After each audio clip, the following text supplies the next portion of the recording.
Welcome to the special Board of Aldermen meeting, Salado Municipal Building, 301 North Stagecoach Road, Salado, Texas. It's December 11th, 2025, and it is 6:30.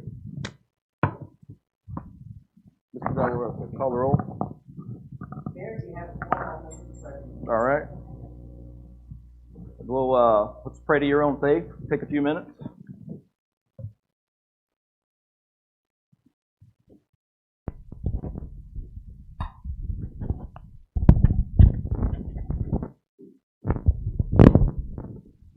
All right, we please stand for the Pledge of Allegiance and the salute to the Texas flag.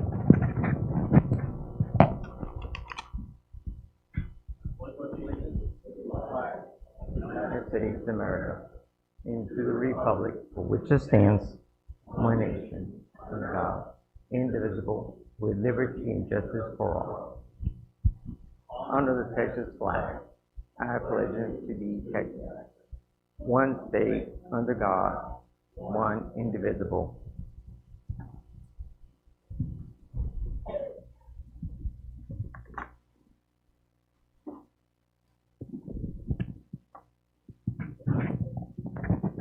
All right, item 1, public comments. The Board of Aldermen welcomes comments from citizens on issues and items of concerns not on the agenda. Those wishing to speak must sign in before the meeting begins and observe a 5-minute time limit when addressing the board. Speakers will have one opportunity to speak during this time period. Speakers desiring to speak on an agenda item will be allowed to speak when the agenda item is called. Inquiries about matters not listed on the agenda will either be directed to staff or placed on a future agenda for Alderman consideration. I have 2. We got Berta Davis.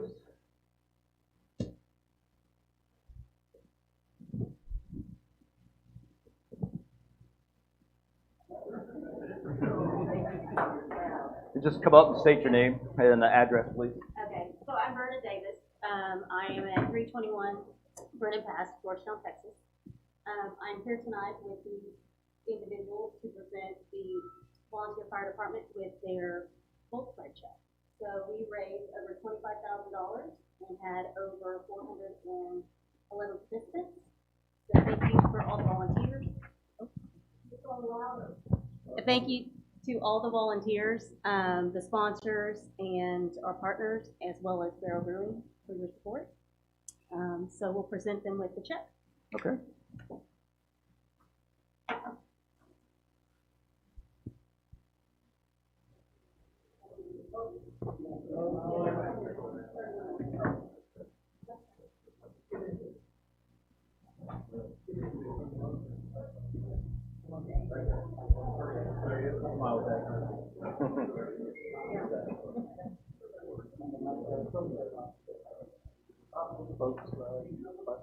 Absolutely. Yeah, the 25,980 and 59 cents.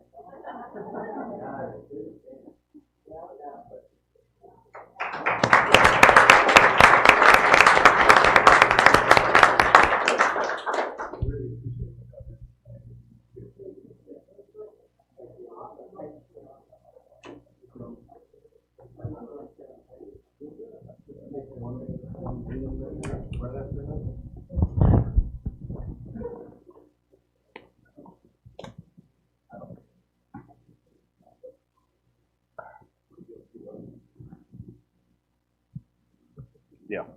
All right, up next we have Amanda Organ.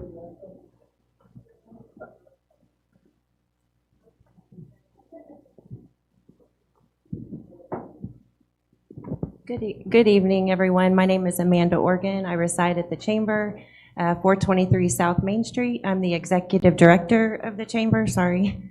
I am here for a few comments on behalf of the Chamber of Commerce and supporting our business community as well. I would like to first start off by saying thank you to Chief Fields and to you all for providing the police for our Christmas stroll and our parade. So far, we've had a really good turnout, and I think everyone enjoyed the parade, even though it was pretty chilly that night. The second comment I just wanted to say was that back in October, we did apply for the hot tax grant, and it took a little while to get through the process, but once we learned that it was administratively correct, We waited to get a response, and the response was that we were denied due to the fact that this email states that the Board of Aldermen reviewed the packet submittal and the two-part test requirement, and the majority did not support the requested amount submitted. So I feel that we did meet the two-part requirement. We consulted with the Hot Tax Association, and we sent over the packet that we had given to you guys, and he said that we more than qualified for it. So my response back in that email, basically, this was on the 25th is when I sent this email to all of you all, and the email stated, you know, thank you for going through the application process with us. We truly support that, but we do intend on applying again next year. And what did we miss exactly? What exactly were you looking for that we didn't meet that two-step criteria? And so for us to be in a better situation next year, can you help me out so we know exactly what you're needing from us? And I have not received an email back yet. So in the future, if somebody could reach back out to me so we can be successful next year, I feel like we've got to do better as a community supporting these businesses when we have surrounding communities that are saying you guys more than meet the hot tax criteria per the state law, and they're sponsoring our event when we should be sponsoring our own community here in Salado instead of having outside communities coming in. So that's really all I had to say. I'm here for my businesses, and they are a huge part of this community, and without our businesses there's really not a Salado, in my opinion. But they are an important group, and we've just got to do better to serve them, I feel. And that's really all that I have. I thank you for your time, and go Bucks. Thank you. Is there any other public comments? No? All right. Item 2, executive session. The Board of Aldermen will enter a closed executive session to discuss the following. Pursuant to Texas Government Code Section 551.071, receive legal advice on correspondence from law firm representing Hopstrass Brewing Company, LLC, pertaining to proposed improvements to Willow Street, and receive legal advice on investigation into the expenditure of public funds. It is 6:37. We're going to executive session.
Let's see, item 3, return to open session, discussion of possible action on agenda item deliberated in executive session, which is A, receive legal advice on correspondence from the law firm Hopstraw Brewing Company pertaining to proposed improvement to Royal Street.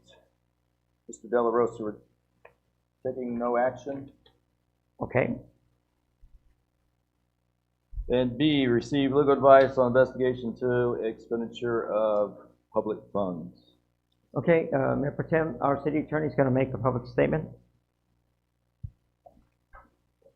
Thank you, Village Administrator De La Rosa. Thank you, Mayor Pro Tem Hurst. The Board of Aldermen took no action in executive session on item 2B, but Board of Aldermen did ask me to make a brief statement about item 2B. The board asked me to summarize a recent criminal investigation that was completed by the Attorney General's office and the Bell County District Attorney's office. That investigation was conducted by those outside law enforcement agencies concerning the expenditure of city funds over the past several years. Those investigations are recently completed, and the result of those investigations is that those two law enforcement agencies declined to pursue criminal charges. Thank you. Thank you. Is there any public comments? No? All right, moving on to item 4, consent agenda. Mr. De La Rosa. Okay, before you have the minutes of the November 18th Board of Aldermen workshop, the minutes of the November 20th Board of Aldermen regular meeting, and a acknowledgement of a receipt of petition to release property from the extraterritorial jurisdiction from VB, as in Victor Victor Acquisitions LLC. Staff's recommending approval. Is there any discussion? Okay, thank you. Alderman Sandor, do you have anything on the consent agenda? I'm good, thank you. No questions. Alderman Donald. No questions, Mayor Pro Tem. Is there any public comments on the consent agenda? No. I'll entertain a motion. Make a motion to approve consent agenda as written. Alderman McDonald made a motion to approve the consent agenda as written. Second. Seconded by Alderman Sandor. Is there any discussion? Question? All right, question's been called. All those in favor say yes. Yes. Yes. All those opposed say no. Any abstentions? That passes 4-0. Item 5, discuss and consider possible action regarding any item removed from the consent agenda, and there was none. Item 6, a public hearing on the Mustang Springs zoning. It's just a zoning application of approximately 1,105.6 acres located at 1717 Mustang Creek Boulevard at FM 2483. Mr. De La Rosa. Okay, before we start the public hearing here, I'll just kind of brief you. This is the 1,100 acres on the far west end of our community off of FM 2843. They, you might recall, we annexed it a couple of years ago. Just as recently, in the last few months, we created the public improvement district for that development, and now they're proceeding forward with the zoning of that property, all 1,105 acres. If you'll pull up the PowerPoint, you'll see in front of you some drawings. So you'll see that SF7, it stands for Single Family 7. It's one of our zoning classifications. MU is mixed-use development. That means it's going to be local retail, maybe townhomes or something. But that the MU is it's adjacent to FM 2843. I don't know the distances, but that's kind of the layout that was already in the concept plan. Now this is just the formalization of that zoning. So as they go through and develop subdivisions or phases, they'll go through individual zoning of each section or each phase. But this will at least apply the zoning for the entire 1,105 acres. Unless you have any questions, we can let the general public, we can take comments. You guys have any questions? No questions. No questions. Any public comments?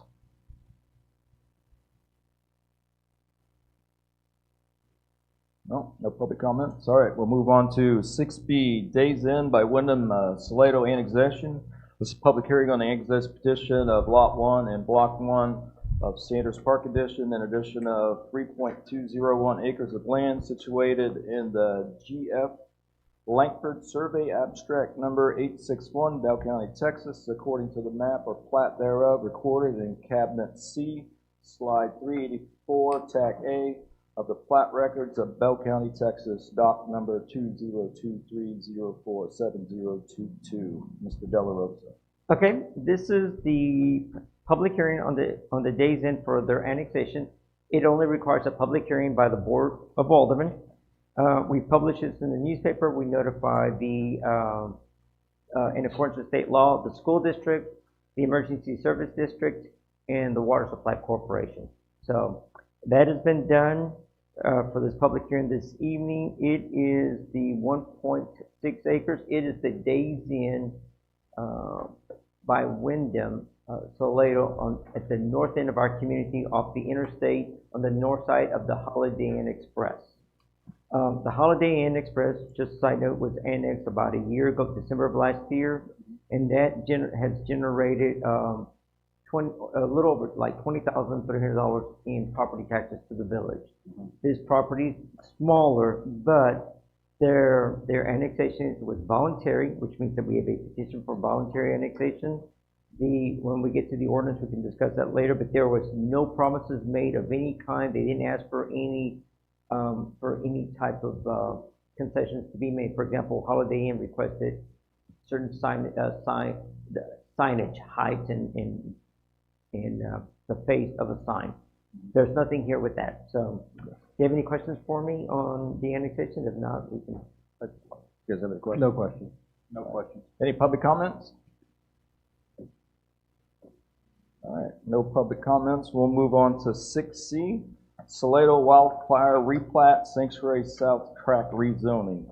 Public hearing on the rezoning application of a 57.04 acre tract of land situated in the H.W. Hurd Survey Abstract Number 398 and the W. Roberts Survey Abstract Number 708 in Bell County, Texas. Being all of Lot 1 and Lot 2 of Salado Wildfire Replat located on the south side of FM 2268 at IH 35 Frontage Road, Sanctuary Salado Investments 2 LLC has applied for the rezoning of the current planned development commercial PDC to planned development mixed use PDU for the development commonly known as the Sanctuary Self Tract. Mr. De La Rosa. Okay, public hearing on the rezoning. This was already zoned as planned development commercial under the agreement that was reached in 2015 and amended in 2022 for this development. So this is known as the Sanctuary South Tract. There's a representative that represents the Sanctuary, Madison Insolman's in the room. He's the project manager. We work very closely. The public hearing was held also by the Planning and Zoning Commission. My understanding that was a 2-2 vote. Two members that voted against it was one because of the size of the lots, and second was the potential of apartments going in. And those are, I doubt that it is because the concept plan doesn't show that, but that doesn't mean that they can't change the concept plan. Right? So the North Tract has apartments and has the townhomes, and that is also a planned development mixed use. So when we get later on to the ordinance, you're going to see that there was no changes to the development agreement. There was no other changes to the original zoning ordinance other than the map, the zoning itself. So, and that's in that language. But it is, we've not seen the size of the lots yet or the number where they'll fit because it'll have to meet the requirements of the development agreements, whether it's the original or the amended.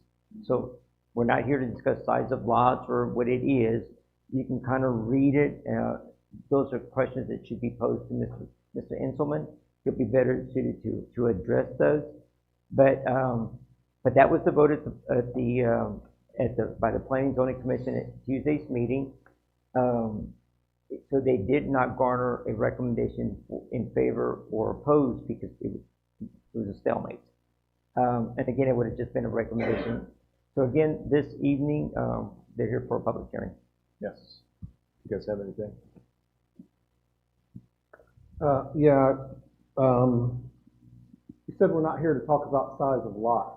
Why? No, there won't be you can't discuss. I meant that later on, we're not going to discuss on the order. I want to talk all about the Okay. size of the lot. So Yes, who's sir. that person? Mr. Inselman. Please come up here. I also think that this board is mostly unfamiliar with not only their development agreement, not that we don't have access to it, but in detail and what these changes mean or do not mean, and you know what kind of is their development agreement? Does it make them exempt from city ordinances? Was it written that well and executed by a former board? No. It said it deviated from some of our ordinances. It deviated on some driveway width. It tied them into the whatever the buildings code were back in. It was adopted in 2015, so it directs us to use the 2012 edition of the International Code Council. So in other words, today we've adopted the 2021 edition of the ICC, their development agreement. I'm not even sure if the architects would even be able to find the standards for 2012. They're probably using the 2021, but those are kind of the deviations. But a lot of it were based on the driveways is probably the most concerning, that they're fairly narrow, and I'm not sure what's going to go in here, so those would be how they're going to handle it, whether they're going to be public or private. The townhomes and the apartments, the streets are private. Only South Main Street that runs through there is the only public roadway. I'll let you introduce yourself. Hi, my name is Madison Inselman, project manager for Sanctuary Development Company, tasked with day-to-day operations of development and liaison with the city and public representatives. If you need an address on record. No, it's a public hearing. So I can't read this. It's not legible, right? With glasses or without. So pardon me, I'm going to have some questions. I do what you do for a living, so I do understand this stuff. And so I don't mean to be difficult, but when I can't read it, I don't know whose fault that is, but when it's not legible, it makes it really challenging for us to make decisions for whatever's best for Salado. So somehow between your firm and our admin office, this board will need to be able to get something that we can actually read before we can make a decision. That's my recommendation anyway to the board tonight. So can you talk to me about what the different colors mean? And I'm hearing something about an apartment. I don't see anything here that would lead me to think that there's an apartment facility that could potentially be developed here. And I don't know that I care one way or another, but I don't know what I'm looking at. So can you talk to me about the colors? And Yeah, let me, please. okay. Y'all have a slide to put up there for everybody else to see, or No, have we? sir. No, No. okay, no problem. Okay, I'm gonna zoom out to zoom into your specific Please. question. So today's request is for zoning the whole tract, not individual parcels. What you have in front of you there is our updated, latest concept plan based on conversations in the market, and this reflects assumptions on today being successful, which means changing how South Track is listed as planned development zoning with subzoning commercial, now going to planned development zoning mixed use. And back in the day, the North Track is mixed use. When this was done over 10 years ago, the Wildfire Arena was still active back then. One of the differences between commercial and mixed use is commercial can have livestock stuff, which can't. And the village leadership at the time didn't want to approve zoning that was already non-compliant use in that. But as you see there, our desire, our motivation is to include residential, which is another one of the differences between commercial designation, planned development, commercial, planned development, mixed use. And that's the application today. So our goal today is to get the whole site be eligible to bring you a concept plan in late January that shows these uses. So two different things, but I'm here to answer questions and help you understand what we're working on here. So when we're discussing today, our application is focused on remaining under the umbrella of the development agreement. Within that development agreement, it lays out that we're going to pursue this many, in this agreement, they call it dwelling unit averages. In other places, it's called an LUE, kind of standardizing between different asset classes, how much capacity, how much density you're bringing to the project. Nothing that we're doing today is meaning to change any of those limits that we have there. We have multiple categories: commercial, mixed use, or commercial, multifamily, single family, entertainment, retail, all of those, and they all add up to a governing limit.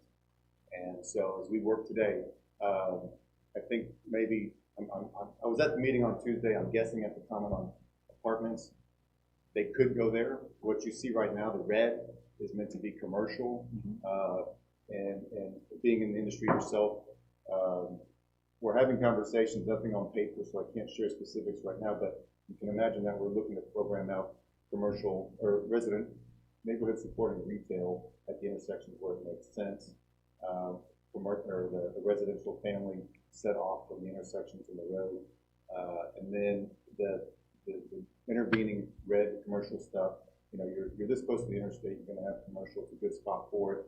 What that is kind of market driven, and we follow those conversations and lead those conversations and what makes sense for our vision of the community and what makes sense for users looking for this area. Your vision for the community, meaning the subject area that we're looking at right here? That's right. Okay. And you use commercial language a lot, and that can be vague, I think. And so, and mixed use makes it even more vague. And I think that, first of all, congratulations to you and your team 10 years ago for the contract work that y'all did on this. I've never seen anything like that before. Can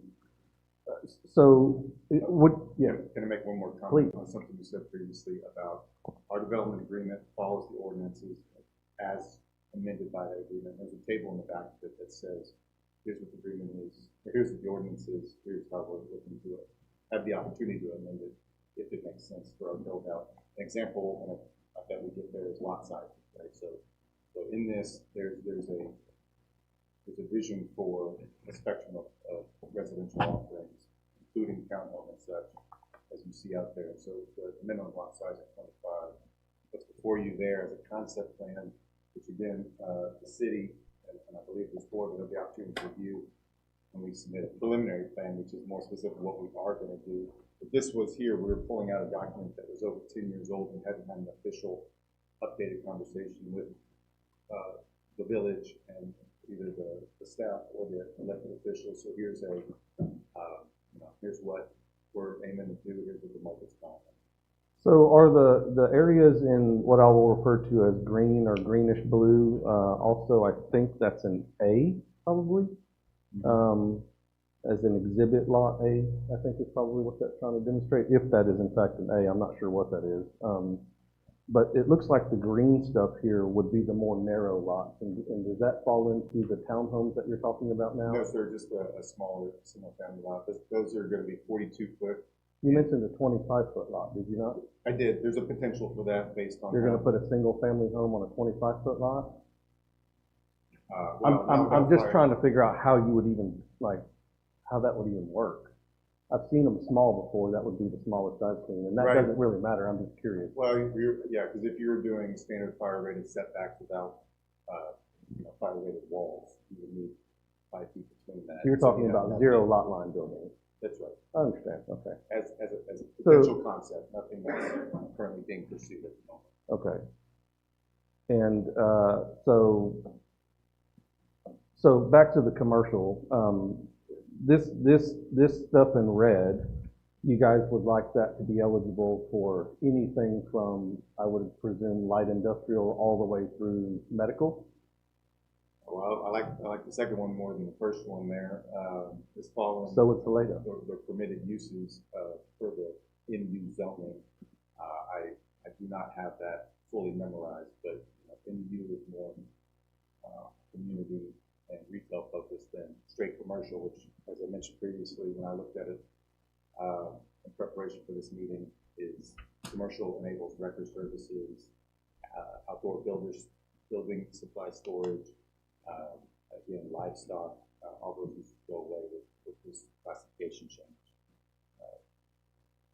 And your argument might be that that would be better for maybe this development and potentially, it could be argued, but for Salado. I might agree with you. Yeah. Yes, sir. Okay, well, it sounds to me like, so why are we looking at this tonight? Pardon me. It's a public hearing right now. But it's also on the agenda afterwards, is it not? Yes. Yes, sir. Okay. Well, it sounds to me like they're working through a number of things and they don't really know where they're standing yet. So it would be an impossibility for me to vote on anything tonight because they don't know where they're standing for me to give that consideration. Did I mishear anything? I'm not following your representation of my uncertainty. Well, you can't tell me what you're going to build where. You can't tell me what you are not going to do. But you're making a request to make a change, so we're just trying to get some finite details. We can't, it would be irresponsible, in my opinion, for me to approve any kind of change when I don't actually know what I'm talking about. And you guys haven't made it that far. I'm not making fun of you. You just haven't made it that far yet, according to you tonight. But in zoning the box, we understand the rules of what we can go forward with, and that's all we're looking for. There are other steps in the development process that involve the city and the elected officials that get more specific that y'all are giving input to. But asking to... So we're going to be asked tonight to consider making a zoning change without actually understanding what the use of the property is going to be? It'll be a zoning Just change. say it differently if I'm not saying it right, please, sir. I feel like I'm the one that's confused here. Yep. The development agreement has the same document basically when it's commercial as part of the concept plans. Not any different than thanks, Spring. It's just concept plan on the site. So because they're marketing it, for example, the lots are 40 by 125, the green ones, and 50 by 125, the yellow. Right. Those are the Just residential for units. specific sake, Yeah. to keep our vocabulary, they're 42 and 52. I just say that because part of the changes that we made in our development agreement from the ordinance is to have slightly wider setbacks. So when I say 42 and 52, that enables a builder to build 30-foot, 40-foot wide on 5. So Yes, sir. that's just for... But that's also conceptual in conversation tonight, is it not? That has not been firmed yet. I think you said that earlier. Well, that's what we're pursuing. I guess, what level of certainty do you need in order to get it? Because I don't want to talk about ongoing negotiations. I don't think that's appropriate in this setting. I'm not aiming to negotiate with anybody. I don't understand what we're looking at. But if I can't read it. You can't explain it to me, so I'm lost. I don't know how to understand it. I want to understand it. I would love nothing more than to understand it and not have to revisit this again. I don't know if this is the proper forum or the next part, but I'm here to do that for you. Okay, so the negotiation I was talking about, sir, was not with you. I'm saying with future users of that. Oh, okay. Right? So I have that plan out, and I'm trying to bring that plan forward. Okay. I am not in a position right now to say that is absolutely going to happen tomorrow, other than it's my job to make it happen. Okay. And as it sits right now, I'm not allowed to do that with the way it's zoned. Okay. And then the same at the corner. I gave, same deal. I'm working on this, but disclosing too much information on ongoing third-party negotiations. I get that stuff. I'm happy to discuss further somewhere else maybe, but it's not the forum for that. But, so we have those going on and pursuing it on these assumptions. The plan you have there is what we are discussing with real users, real businesses. Yeah, I mean, I like the use of the commercial property if I knew better what it was, but I think to your point, that's a different conversation. So I don't have any further questions for that. I guess I'm still a little confused on this. So in this drawing, are we talking about, what I'm understanding so far, the red is zone commercial, correct, as of right now? Yes. What you are asking No, is everything was zoned everything is even the lots Yes. here are currently commercial. And when we did the agreement 10 years ago, there was a strategy of why that was commercial. I mean, I'm just not prepared tonight to make a decision on this either, because I need to know pros and cons of giving up commercial for us as a city in the long term against the plan. Not seeing it, I just need more time. So I do think sitting down and having some further discussions is needed before I just say, you know, make this multi-use and it all turns into apartments or something. I don't know if that really makes the best sense for the village. Because if you go, correct me if I'm wrong, if we go to multi-use, then you can turn that into whatever you want. And right now, it's just designated commercial. Well, we had this discussion a bit on Tuesday as well, and so I want to go back to the point of governed by unit count limits within the development agreement. And so that was a fear that was expressed on Tuesday about opening it up to unlimited density units or uses, and that's not the case based on those. That would be a different discussion, a bigger discussion that, you know, other parties would be involved in at that point. This is just about changing the potential uses that are available under these zoning categories. Yeah, I think I understand it. I think we need to have further discussion. So I have no more questions. Alderman Gone. Thank you, sir. Stand by. Mr. De La Rosa, I do have a question for you in general terms. I understand what this looks like, and I know where it was, and I know where they're asking. And my question is simply this. Pardon the humor in this conversation. If they decide they want to build a Saturn V rocket launcher opportunity out there, they're still going to come and talk to us first before they build it based on our current agreement with them. Is that a correct statement at this point? That's correct, because it's the process. Yep. And it's got to meet the development agreement. Right. So let's just talk about the green and yellow. That's If all the I'm worried green about. and yellow was just one color, just all the greater lot sizes, just Sure. all yellow, All yellow. and it says residential. Mm-hmm. Red's commercial, yellow's residential, and that's all they provided, that would be all you would have until you get the preliminary plat and the final plat approved. Right. At which point in time, The lots, the dimensions, the numbers, all of those things would be in place as long as it follows the development agreements. So quite honestly, putting all the homes in here, all these lots, doesn't mean anything to me. no. Because if you just do one color with the legend, it's going to be residential, single family residential, in accordance with the development agreement. Because that could change at any given point in time based on the conversation. And what I'm making the statement to our board is that no matter what, they're not just going to put anything they want in there because the plating has to be approved with us. All they're doing is asking, and I'm not giving you a direction of which way I'm going. I'm just making a statement of, I understand what they're asking. I've been following it for a while too.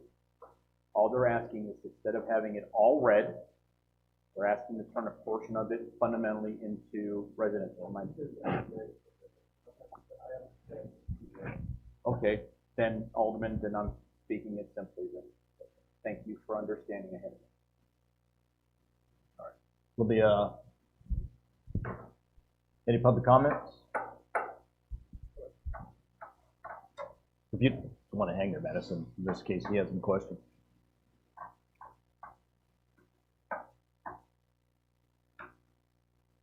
I wasn't going to, but I will. My name is Brian Sunshine. I live at 926 North Ridge Road in Salado. I've been following Sanctuary for longer than almost anybody except Linda Rendles, and she left. But one thing I would call your attention to is in 2015, we applied for and got an EDA grant. And part of that EDA grant, and I found this out through an open records request, is that we were to provide the U.S. Chamber of Commerce, who gave the EDA grant, the number of jobs that were going to be expected, full-time jobs, full-time permanent jobs, with the sewer. And so Sanctuary was a big piece of that. And Sanctuary commercial development was a big piece of that. One of the requirements that I never saw any results from was once the sewer was operational, we had to report quarterly the number of jobs that were created as a direct result of the sewer. And a big piece of that was sanctuary, commercially being developed. So I would ask you to look at that to make sure that we're in compliance with the own requirements of the EDA grant that we received. There was originally $1.5 million and mysteriously cut to $1 million for some unknown reason. The other reason I rise to you today is because I was here when Billy Hank spoke before the crowd on December 14th, 2015. And it was a bloviating shit show, excuse me. He promised things with an entertainment complex, a commercial development, and street performers, and cobblestone streets, and old world, new world, this. It was going to be beautiful. And everybody bought into it, except for me. I thought he was full of shit. And it turned out he was, because none of this stuff happened. I don't like these small lots. 40 by 125 is 5,000 square feet for a lot. How does that benefit Salado? What does that do? How does that build our sense of community and our continuity? It is strictly taking tiny homes and putting them on tiny lots as efficiently as possible and as profitably as possible, because the commercial development is not taking place. So I would ask you, and it was blurry. Alan, I'm glad you brought that up, because I got my reading glasses and I still couldn't make out the sizes, but I figured it out over time. There are 129 lots, and I know it's not final yet, 129 lots on 18.1 acres. Is that what Salado's becoming? Is that what we want to be? We've given away the farm to Sanctuary. We've got the development agreement that we sold everything out on. And we're paying for it now. We're paying for it in property tax, we're paying for it in sales tax, we're giving back half of everything. And it was an awful deal to begin with. When changes like this come about, particularly from Sanctuary, I don't trust them, because it's going to change again. It's not going to change to the benefit of the community. It's going to change to the benefit of Sanctuary. Thank you. Thank you. Anybody else? Public comment? Do you have something to say, Madison?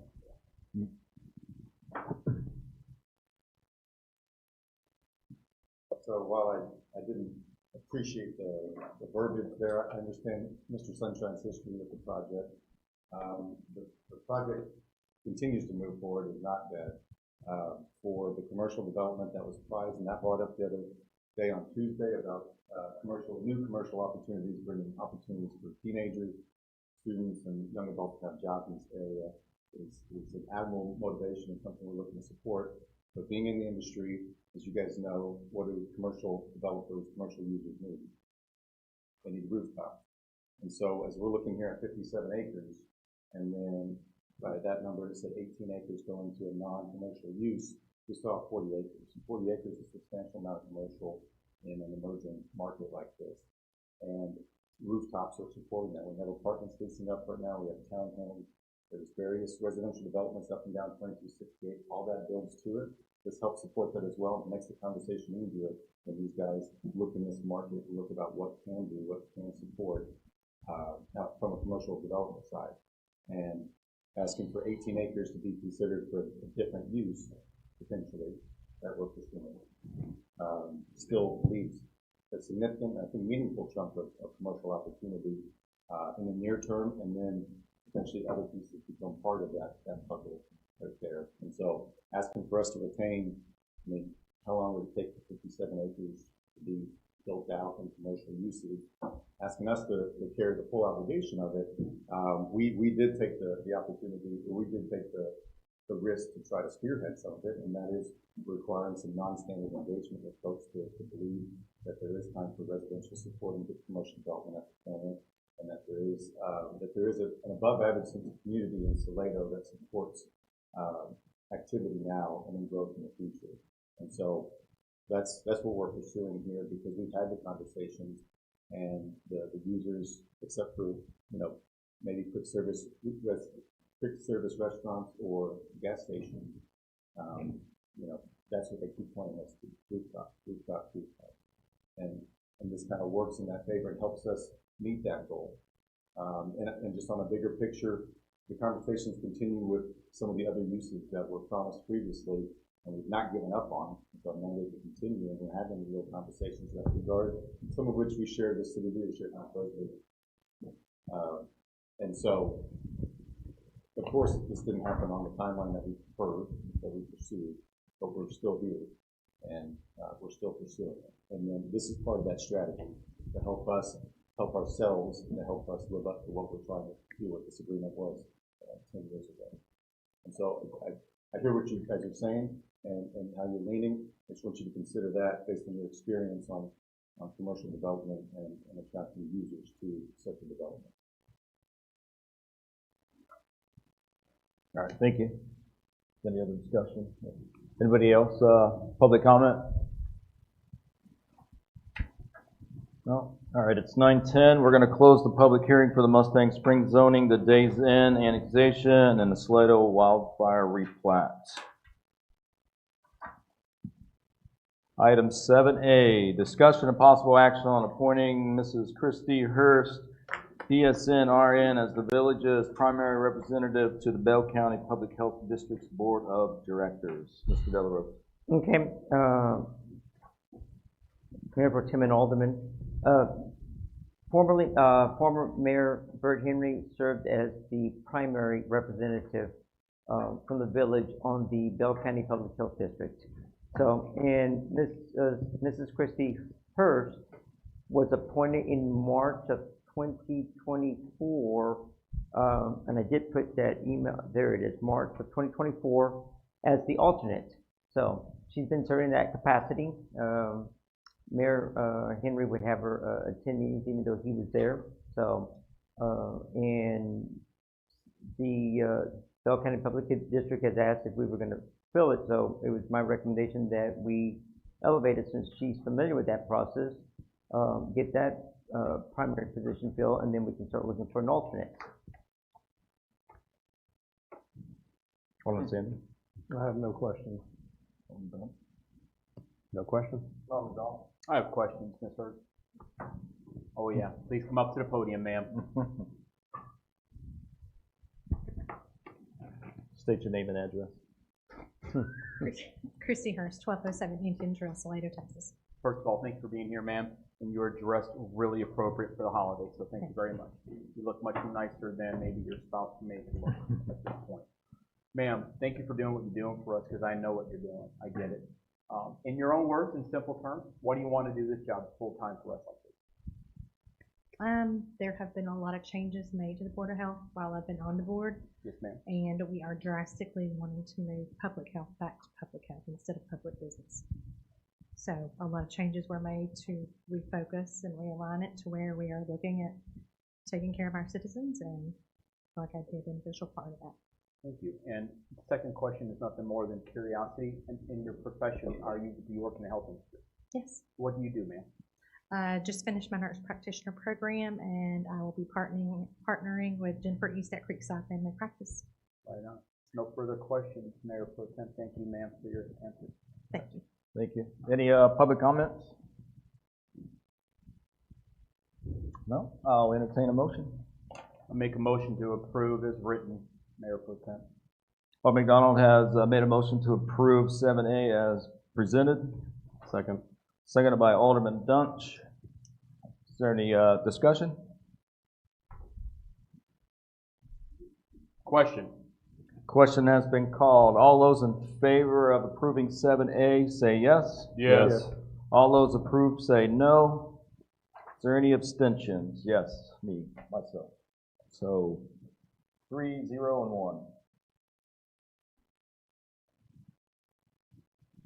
7B, discussion of possible action on approving the second annual music crawl and chili cook-off event along Main Street, including the blocking off of some parking spaces in front of Empresario Warren's on Saturday, April 25th, 2026. Mr. Delarosa. Yes, sir. Mr. David Stewart is here again. They just had their first annual event on October 2025, and I'll let him present his item to you. All right. Mr. Stewart.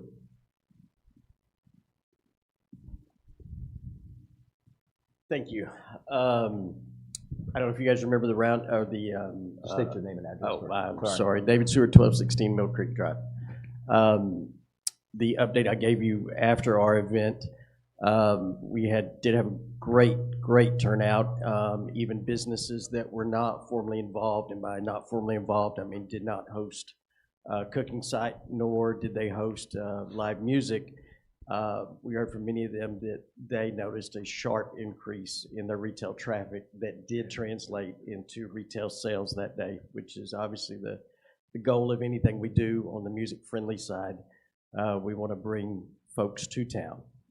After meeting with the folks at Cassie, which are the folks that sanctioned our event, they mentioned a spring date would be better, so we were not competing with the Nationals at Terlingua. We met and we decided that April 25th looked the best. Cassie agrees. We don't have any large competition as far as cook-offs go around that time, and they feel like they can at least double the amount of Cassie cooks that they brought. We hope to also increase non-Cassie folks as well, and we want to try to get a jump on things. We lost out on some hotel revenue because Holiday Inn Express, the redo that they're going through, I believe at that time they were down one floor, and 2 weddings took up the remainder of the floors there. The other hotels in town were booked as well, so we wanted to try to get a jump where we can start blocking off rooms, negotiating rates, and start getting them reserved. But again, the date we're requesting is that Saturday, April 25th, 2026, under basically the same perimeters that you guys were kind enough to approve for us this year. Do you have any questions? Yeah, so I just want to thank you and commend you for your work, and if you have a team of people that help you, then that extends to them also. You guys are very transparent, and for coming in and doing what you did for the first time in Salado. I wasn't here that weekend, I was out of state, but I heard it was a huge success, and I saw a number of images and video and things that support those ideas. So if it's good for Salado, I'm always behind it, and I hope that this will give you what you want tonight, because you guys are clearly good for Salado, so thank you for that work. I thank you. It's very kind. And I will update you guys as well. A couple of weeks ago, I was approached by the folks in the governor's office, Texas Music Office, and asked if I would consider taking the role as lead liaison for the Central Texas region of the music community, of the music communities. And our region runs from about San Marcos over to Llano, all the way up along the I-35 corridor, up to about a line from Waco to Mahia, and all that in between. So that includes Austin, Temple, Belton, all of those.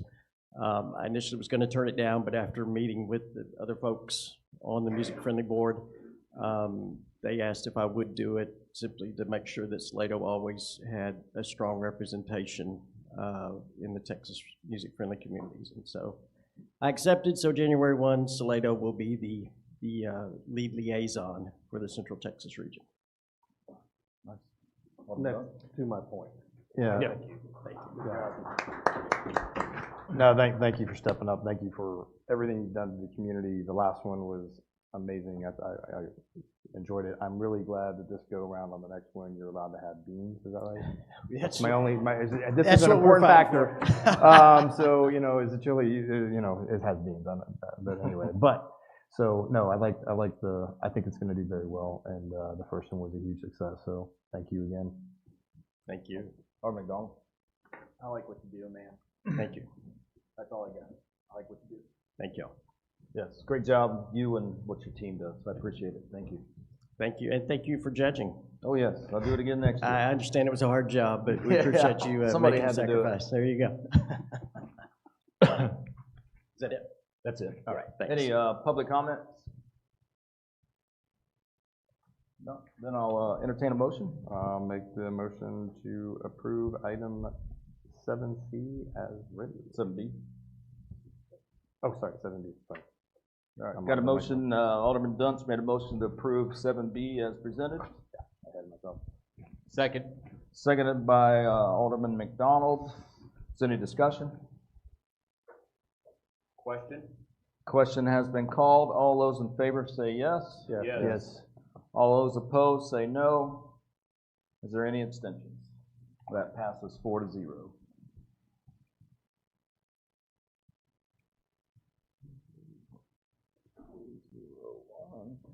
7C, discussion of possible action on approving resolution number 2025-13, a resolution to participate in the Texas Smart Buy membership program, a cooperative purchasing program through the Texas Comptroller of Public Accounts. Mr. De La Rosa.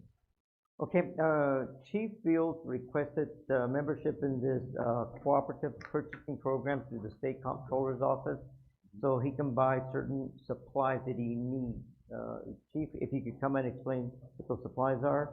But again, it also is, when you're a member of a purchasing co-op, it allows you to buy all sorts of materials, everything from vehicles to supplies and so forth through various vendors that have already been vetted by the state of Texas and that meet the state bidding procurement requirements. So, and if you'll remind me what those items were. The blood evidence collection kits. Yeah, that's what it was. Prior to the last couple of years, we were able to order our blood evidence collection kits from the DPS General Store. DPS has stopped that practice. They only sell to DPS units, DPS affiliates. They have opened it up for single source, and the only place we can get these are from this particular vendor on Texas Smart Buy. I sent I don't know if Mr. De La Rosa sent it to you, but I sent the letter from DPS saying this is the only place that you can get it.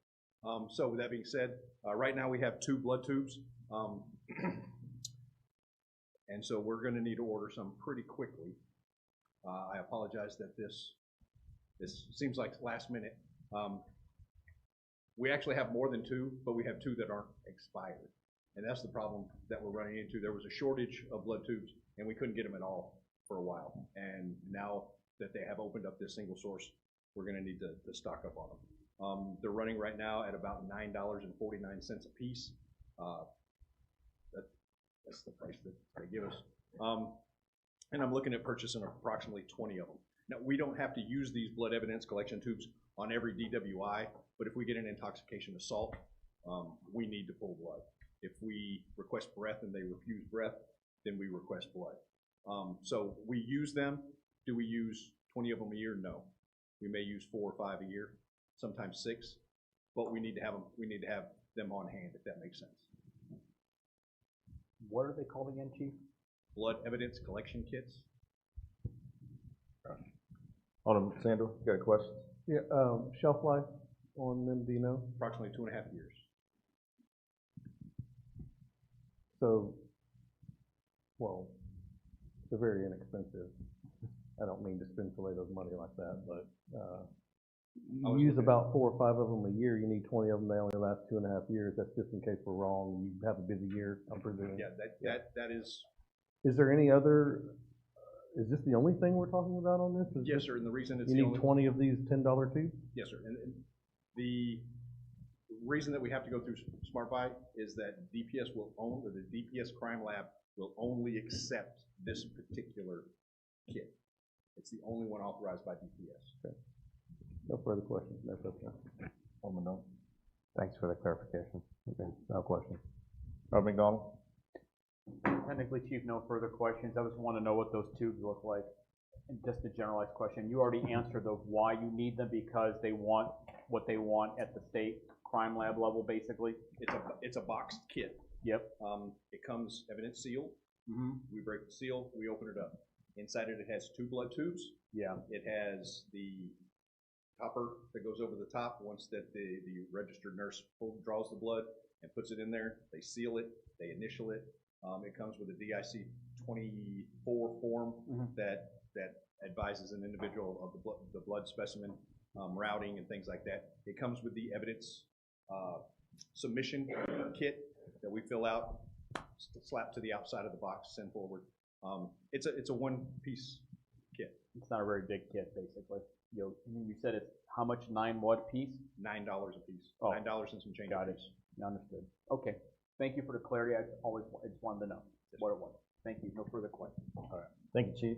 Any public comments? No? I'll entertain a motion. Motion to approve agenda item 7C as written. Right. Oh, sorry, see. Alderman Dunch. Yeah, I got I'm you looking confused. I'm confused too.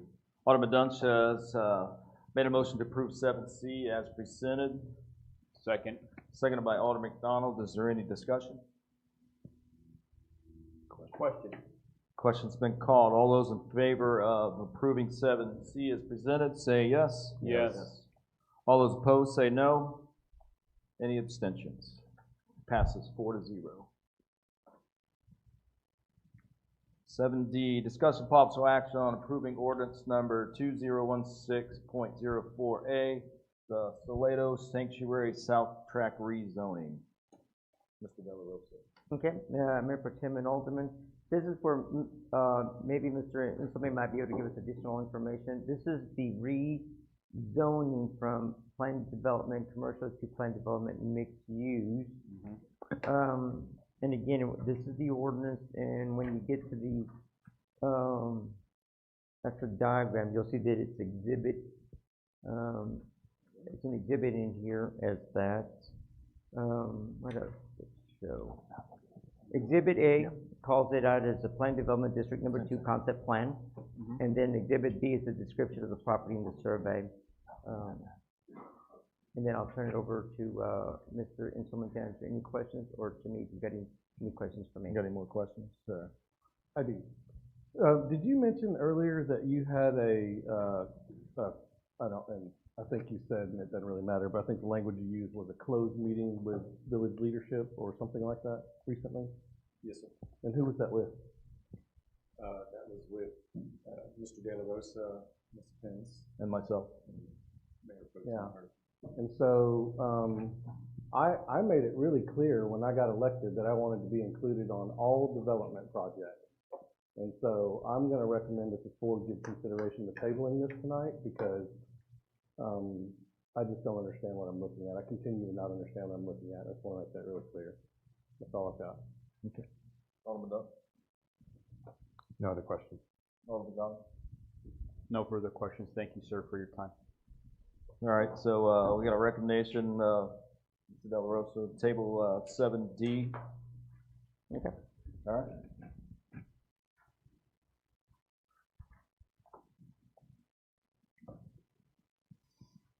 I have a question, Mayor Pro Tem. Yes. If we're going to table it, when we're going to revisit it? Let's do January. Yes, sir. Whatever first meeting or second meeting we have in January. Let's give these guys time enough. You'll have time enough by the first meeting, because it'll be a special meeting, because we're going to talk about the first meeting. It's New Year's. I understand. I think because that's also an upcoming agenda item, it would be hard to define when we're going to do it if we don't know when that is yet. I think, right? Well, it'll either be Not trying to be difficult. it'll be the second Thursday or the third Thursday.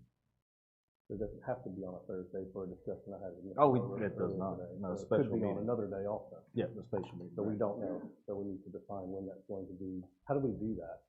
Because we need to define, if we're tabling something to Alderman McDonald's point, which is a good one, we have to define when we're going to revisit it, but we don't know when our next meeting is going to be because we haven't made it that far down the agenda. Well, It's kind of a unique situation tonight. Yep, I agree. But we just do it the second Second. meeting in January then. Okay. Okay. Thank you. That's a definite date then. Okay. All right. 7E, discussion of possible action on approving an ordinance annexing the hereinafter described territory to the Village of Salado. The Burnett Operation LLC annexation ordinance, days end by Wyndham. Mr. Della Rosa. Okay, this is the annexation ordinance for the days in by Wyndham, Salado. There's nothing in here that you will see Exhibit B, which is the municipal services agreement between the Village of Salado and Burnett Operation LLC. Specifically, it says we provide police, we provide planning services. The Bell County ESD provides the fire services, you do your own garbage services, we don't provide water, sewer, any of those things. So there was no promises. This is just fairly standard. It's required, this type of municipal service agreement with every annexation. I'm recommending in support of approval of the annexation. Any questions for me? No questions. Just to be clear on this, there's no cost to us, 'cause No, sir. no, and are they connected to the sewer? No, sir. Is it intention once they will be? They hope that someday in the future, and Holiday Inn has been working toward that end. Yep. But, yeah, finding the right partners and they would have to front that cost. So the more properties that are in agreement, it helps that cost down. So I'm trying to convince that they need to do that cost sharing. And just for my own benefit, if the Holiday Inn's connecting in, would they be connecting right across and straight down the feeder as well? Is that where the conversation has been to run it along the frontage road? Okay. At least for the days in Holiday Inn, and then somewhere in there it could jog over about a block in, Rose Lane. There's a roadway that follows some power lines. There's been some discussions of when it leaves right here at right by the cleaners, instead of going on the front side of the fiber optic near that intersection. So to get around there, I think I can buy or reroute it somewhere. So they could potentially go on the backside of some of those properties and head back over. There's the baseball field there too, right? Yeah. Okay. All right. So thank you. No other It's questions? been all over the board. I mean, they're running their cost analysis. Okay. Alderman McDonald? No questions, thank you very much. Is there any public comments? No? I'll entertain a motion. Make a motion to approve 7E as written. Alderman McDonald has made a motion to approve 7E as presented. Seconded by Alderman Sandor. Is there any discussion? Question. Question has been called. All those in favor say yes. Yes. All those opposed say no. Is there any abstentions? That passes 4-0. 7F, discussion of possible action on approving a possible memorandum of understanding, lease agreement, or rental agreement for office space needed for the Village Visitor Center. Okay. We provided you with 3 options. There was a 4th one, the log cabin building on Van Beaver between Church Street and Main Street was one of the options that was slightly higher. It didn't have the visibility that I would have preferred, but certainly these others do. So we started looking at other options because it took us a little while to get confirmation that the museum to provide us something, and we didn't want to wait because we have until about January 4th to determine whether we were going to be in the museum building or find a new home. So the 2 from the Salado Museum and College Park, one is fixed rate and the other is a variable rate. The variable rate will take in electricity and those kind of costs, less rent, but they'll have to determine what their electricity runs like. So you've got 2 options there. Then you certainly have the commercial lease over at Carriage Place, 805 North Main Street, Suite A, which is that building that runs on the east side of Main Street in a north-south direction. It would be the tenant space at the end on the north end of that building.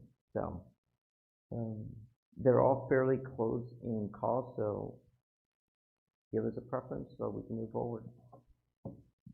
Right. Alderman Sandor? No questions. No questions? A preference or anything?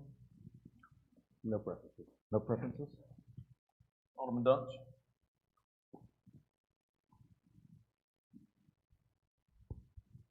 Which one does the visitor center really want? I mean, are they leaning one way or another? That'd be the question that Ms. Whitson can answer. I mean, she provided. I mean, I don't personally have a preference. I mean, what do you guys? I mean, want to support whatever. Ms. Whitson, you have come up.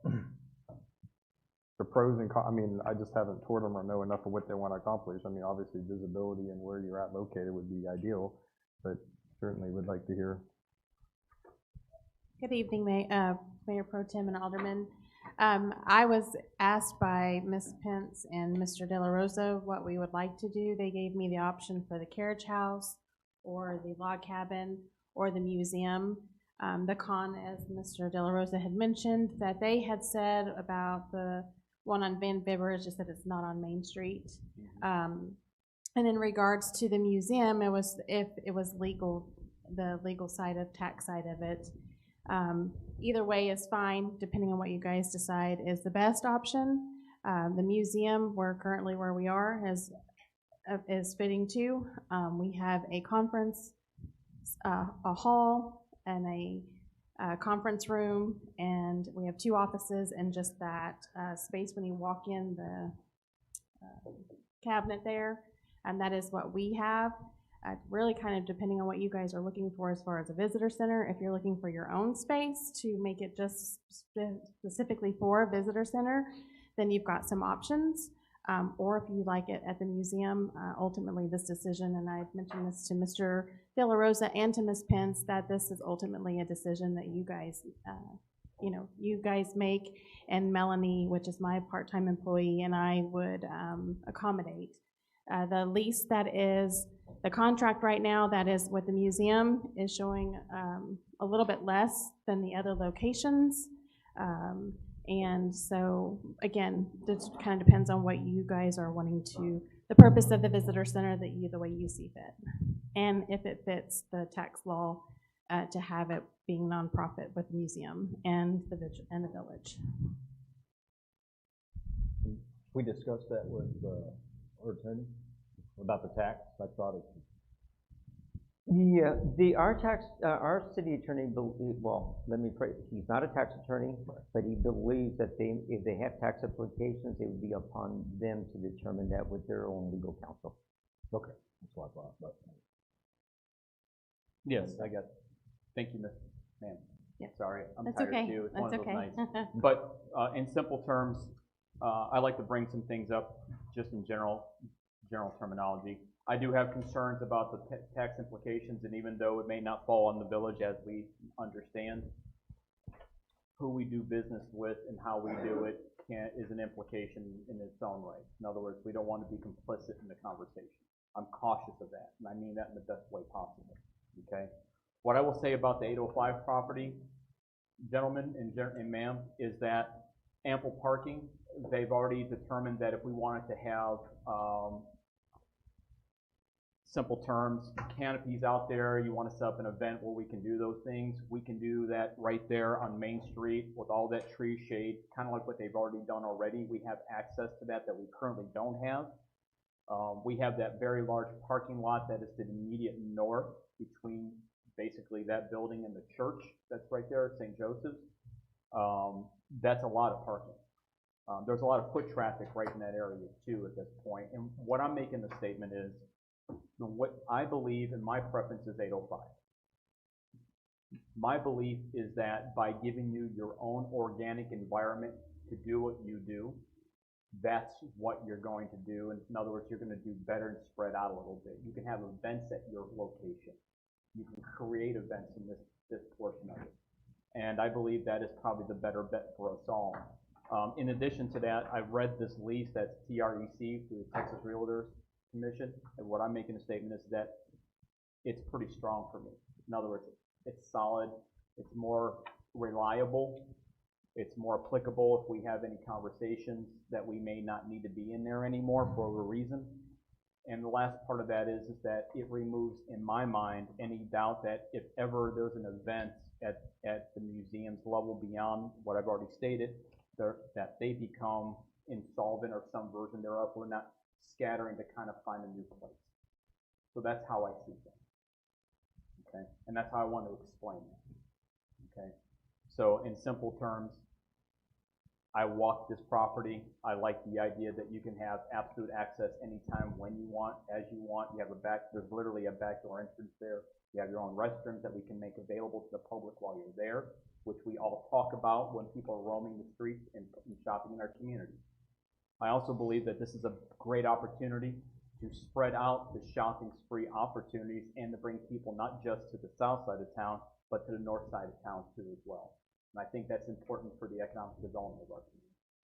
So that is my opinion on why I believe 805 is the better bet. And last but not least, it doesn't come out of the general fund, it does come out of the hot tax side of the house. And I believe that we would be remiss or missed an opportunity to be able to set out on our own to do something greater than what we're currently doing. And in effect, being able to service the whole of the community centrally located, which is what we want to do as a tourism board kind of deal. So thank you for that time and that moment. Yeah. Do you believe that you would be able to do your job better if you were in a bigger suite with all of the things that Alderman McDonald is outlining from his perspective? I think at either one of those locations, the options are, you got two different set of options. You've got your own building. If you choose 805 North Main, you're also right there at the beginning of the north side versus the south side. But where we are at the museum, we also have, if you're trying to do a conference, you've got a hall there. I mean, it really just depends on the options that you guys are looking for the visitor center. You've got two different, I don't think you've got apples to apples. Okay, that's fair. So when I first got elected, I came and visited with you in what I presume is your office. Correct. Is that what we lease currently for you to do that job? Yes. Is there anything else that goes along with that very small office over there? The office right next to it. Okay, the two small offices? Right next to mine is Melanie's office. And then when you walk in the door, that L-shaped space, that's ours. And then we have use of the kitchen, and there's a public restroom, and you got the building where you guys meet for the conference, and then a conference hall. So, Mr. De La Rosa, what do we pay currently for that space that you just described to me? We are paying $1,517 per month. So annually, $18,200. And the space that Alderman McDonald seems to be leaning towards liking better than the others. What, I have it here, but I don't want to look at it. It's $1,771.67 plus utilities. In the square, so it's a triple net lease there? Yeah. Yeah, the square footage of that area of the 805 location is 1,027 square feet. And would it require any kind of commercial or other finish out for them to be able to do their job? Do we need to build walls and add suspended acoustical ceilings and lighting? Is the air conditioning appropriate? What would it require? Yes, sir. We saw the photos, and I believe Ms. Pence might have even gone by there. But it looked like it's, other than setting up our own system, computers, I mean, it's a usable space. But they would probably just put desks in? That's it. So we don't need to build a bunch of walls for them to do what they got to do. Alderman, I'm sorry to interrupt. Yeah, no. I walked the property line. It's got the acoustic ceiling. The walls are painted gray from the prior residents that were there, basically speaking, but it's a turnkey scenario otherwise. Perfect. That's the point. And so my sales pitch to support my point of view on this is that for an extra $200 a month in simple terms and utilities that we would have to end up be paying in anyway based on this new lease conversation, we're getting an organic space that's dedicated only for what I would call the village's tourism business and not mixed or shared with any other business that's going on, to include more than the parking, the front grass area, the ability for us to take up the dirt lot next door if we want to have, back to that conversation, of an event of some sort where we can actually bring attention to everything that comes to Salado. Okay, and Mr. De La Rosa, on the, is that 805 North Main that you're referring to? Yes, sir. Okay, Mr. De La Rosa, 805 North Main on that same lease agreement, and I know I have it here, but do you know if it's a triple net, do you understand the triple net lease language? Okay. Yeah. Is the building owner requiring that based on the square footage that we're renting, that we have to pay that fraction of their annual sales tax and utilities and all of these things? Is that how they? No, sir. No. We don't have to do that. So all we have to do is pay our own water, electric, but we're not paying a portion of their sales tax for utilizing 1,000 and change square feet of their building? No, sir, we're not. And their maintenance, what about maintenance and improvements on the building? That would normally fall into a triple net. Yep. It's all commercial. We actually had that changed, with all three agreements, the memorandums or this lease agreement, were all reviewed by our legal counsel. There was language in there that we would be responsible for the equipment, HVAC or something like that, was removed. So we call the landlord. The landlord will be responsible for those items? Yes, sir. That's good work. No further questions. Thank you, guys. Thank you. Welcome. All right, thank you. Hang on. More questions? I just had one more. All right, go ahead. Do you see, by moving away from being close proximity to the actual Salado College and the touring and people coming in, I agree with, it'd be good to get up here, but are we gonna short-term miss out on foot traffic? Which one do you think will give us more foot traffic? That's a hard question. I think probably the museum, just because it is a museum, it's history, and you've got the stagecoach right across the street that has history. So the foot traffic that does come in is for the museum. That's interesting. That's a good point to be made. I'm sorry, I want to take over. No, go ahead. I mean, I'm just weighing out pros and cons, and the key thing for tourism is to get foot traffic and show brochures. Right. And I'm knowing on a typical weekend, or during the week, you see a lot of people walk through there. It's right in the back door, people doing their glass blowing, Chupacabras right there, the brewery's right there. Go walk it. Up here, I question. I don't know if we're there yet. That's my only question. Well, that actually helps the way you answer that, ma'am, and the fact that they're there for the museum. They're there for the museum, that conversation. My point to be made is it supports my point of view of moving you out in that aspect, that location to this location up here, for the simple fact of now we can functionally spread the wealth. In a lot of ways, people are used to that already, which is fine, and we're piggybacking off of the museum. I'm just making a statement, not an accusation. But I'm also making a statement of this is a great opportunity for this board and this community to have a standalone tourism department where they can develop their own mantra, their own plan.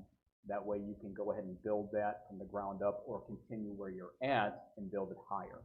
That's the conversation I'm having. To me, there's value in this conversation and moving you to this location where it's viable, it's accessible, ADA, which is a conversation, and most importantly, has plenty of parking. That's what I'm at. No further questions. Yeah, Ms. Whitson, how many times has your office flooded? A number of times. I don't know how many times. I'd say a handful of times when we had the rain. Yeah, the building next door, roof overhangs their building, water comes down, and it ends up flooding their offices. Yeah, on Nintendo. I forgot. That happens in major rain events. It has.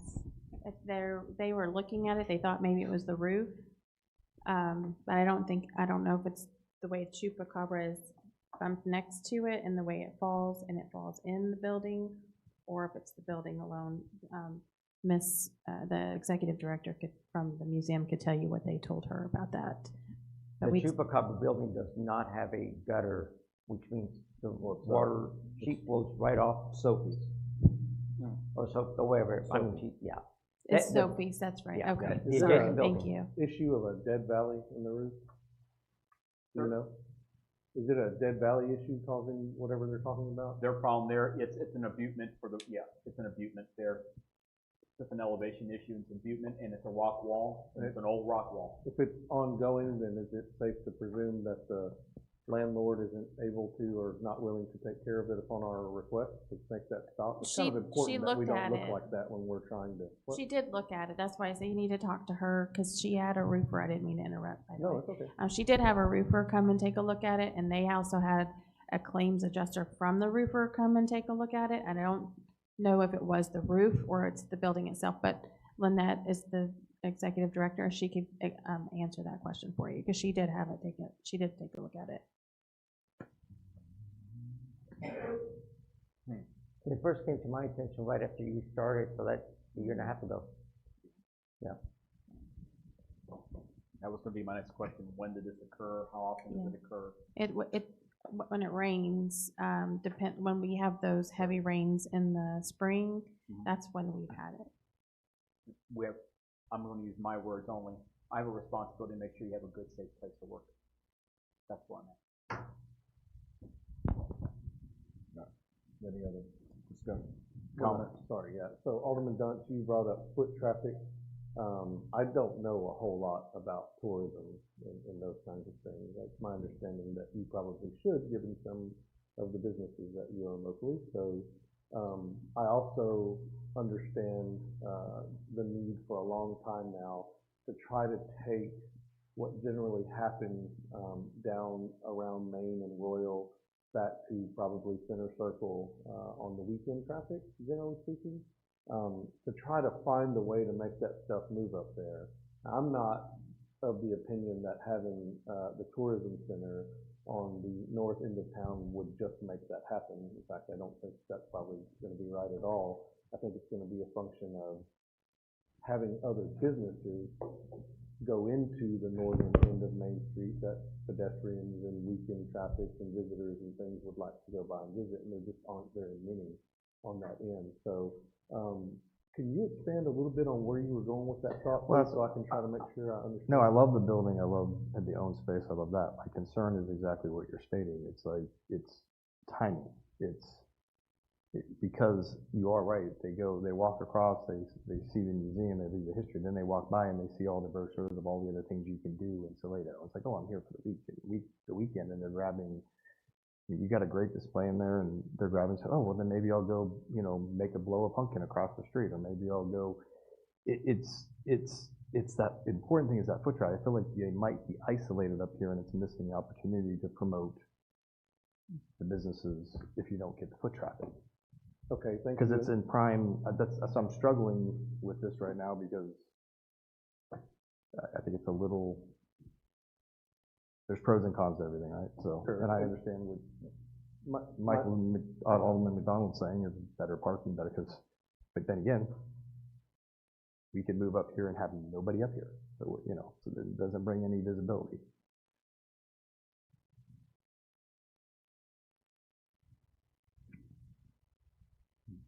Yeah.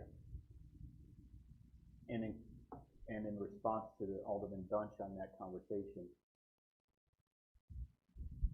it's abundantly clear that the bulk of foot traffic and I call day-to-day shoppers, pedestrians, hang out at the south side of town, which is where you're located, but they're not down there just because you're there, kind of a deal. They're there because a lot of the other businesses are down there eating, consumption, glass blowing, that kind of stuff, museum type stuff. The statement I am making is we have a whole town that we take care of under the tourism piece of this. And the mere fact that it's a transition, anything that we do, in any business, anytime you move a transition, you're going to have time. And if we're going to make this move, this is the part where I think this is the right time. Because it's after the holidays, it's before the launch of the new spring season, the rest of next year. And this is a great time to step forward, in my opinion, to put forward a marketing plan that says, hey, come and see us at our new location. We're at 805 North Main. I'm coming up with some generic things. Come and visit us and create that opportunity. And what you're doing is you're creating a culture of that. People already know South Main exists. We want them to start also coming up on North Main as well. And Central has a pretty good grab on their own business model across the board, their own little ecosystem. But the rest of the community from that point forward does not. And that creates an enticement moment. So this is an opportunity in my mind for you to create a good ecosystem up here that represents the whole of the community because we're working our way up. And that's how I see things. And I have no further comments beyond that. Yeah, sorry, this is a heavy debate. This is important. Tourism is really big. This is our whole economy here. So, but it still goes back. You guys are doing huge promotion of the business up here because you get the foot traffic, and then they get the reference of Christie's is up here, or 21 Main's this way, or so they're shopping. So to me, it still boils down to making sure you get the foot traffic, for what it's worth. But My last question about this, I think, is we approved some pretty elaborate and expensive signs, directional signs recently.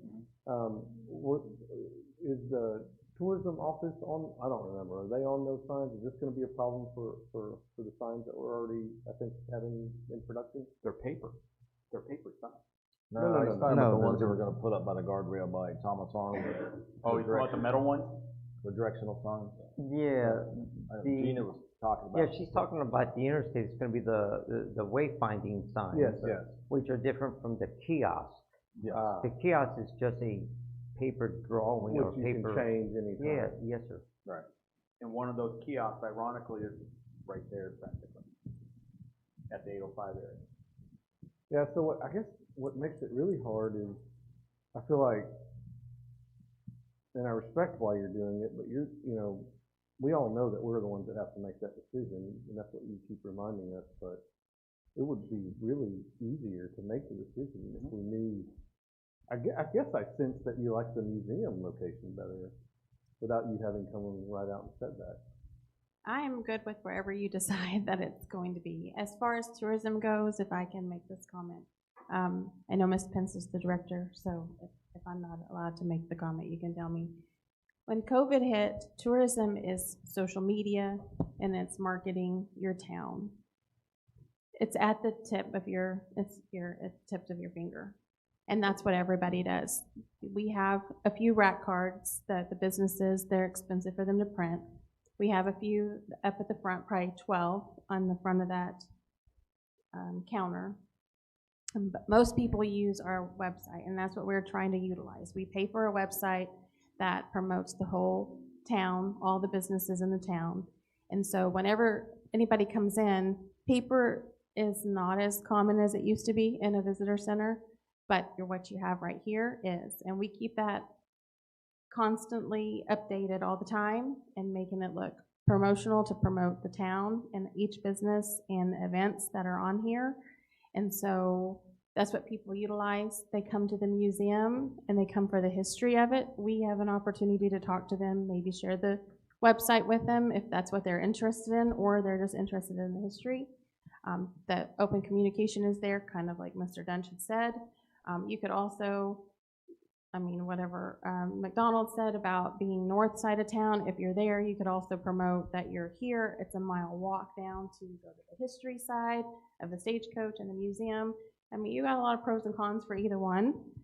It really, again, it boils down to what you guys are looking for in the tourism side. Either way is fine with us. The museum has a lot that it promotes. Again, does it fit the guidelines for what they were talking about as far as the nonprofit? I don't know that. I'm not a lawyer in that side of it. But promoting the town and promoting tourism is at your fingertips with your website, keeping that current, and that is exactly what we do. We share that with the visitors that come in if they're interested, or if they're not interested, we always give them that option. So I'm concerned about being partly responsible for making this decision tonight because I have not toured the other option. I've been to the museum, to her office, as I mentioned earlier, and I haven't seen the other places. And I didn't think that this particular agenda item was going to hang up like this, but to Alderman Duncan's point, I think tourism has always been a big deal here. And so I see pros and cons. I don't like the ongoing roof leak situation. I also didn't really get an answer there because Ms. Jones, I don't believe, owns that building. My question was, why isn't the landlord doing something about it? And so, and that would be the Roberts. She can answer that because the Robertsons own that building, and she can answer what they've done. And they have had somebody come extensively look. I don't know what the answer was in their final answer to that. That's fair. And so, yeah, it just seems like there's a ton of pros and cons in either direction. So what I don't want to be responsible for personally is like, I'm quite attracted to the 805 Main Street property.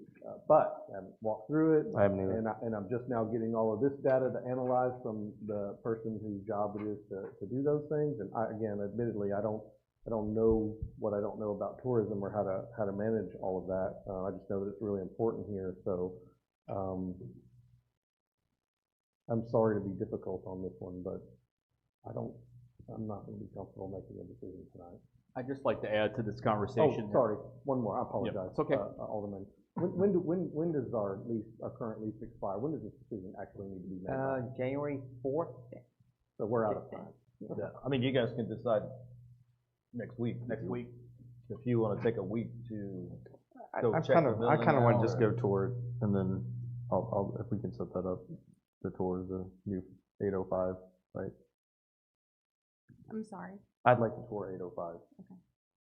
You know where that is, next to Lucy, like next where Lucy's Ice House is. Does it have a lockbox, or how do we get in it, and who do we We coordinate? call the building owner or something, no, we call a management company. Yep. That's what it is, yeah. It's owned by a physician or something like that? Yeah, physician, and the I gentleman know it. that's the property manager is, his first name is Daniel. That's all I can remember right now. Is there anything else, Alderman Sandor? No, sir. I just want to quickly also say this too. Prior to the tourism department moving down to the museum side of the house, they resided for years at Travis Quicksaw's log cabin. And they got all that traffic from Belton, 35. That's an important moment here. And And the just only say- reason, and I like to make this statement very strongly, the only reason that was moved down there is because the people who, the individual or the individuals that owned that property at that time, out of nowhere took their rent of $4,000 a month to push them out, and they had no place to go. And so the museum gave them a spot. At that time, too, the chamber and tourism were also together. Yeah, I'm sorry. It was That same a property. group effort kind of a conversation. Well, I greatly appreciate you adding that. Yes. Because I actually recall that Yes. very well. too. It had That's how- been in there when I was new to Salado. Yep. And that's the biggest thing, that was the most helpful thing that I. And there's needed. no way we're gonna get Travis to move out of that building. I'm just making a Well, statement. he bought it now, so. Well, All right, so we want to table this Yes, for I next think week, so. right? Yeah. All right. Can we, but I'm worried about, Timing. our lease For when? lasting. Rescheduled to when? Next week, Okay. the regular meeting For the 18th, for the 18th. okay. I gotta That put it on gives, the agenda tomorrow. Enough Okay. time to, I post tomorrow. okay. All right, so the 18th, you guys can decide. I'll tell you, it's a lot of pros and cons to either one of them. Yeah. I'm game for either one. I kind of like the museum, just for the sheer fact, like you said, there's a lot of foot traffic up there off of Royal Street, Main Street, but I'm indifferent either way. All right, tabled. 7F.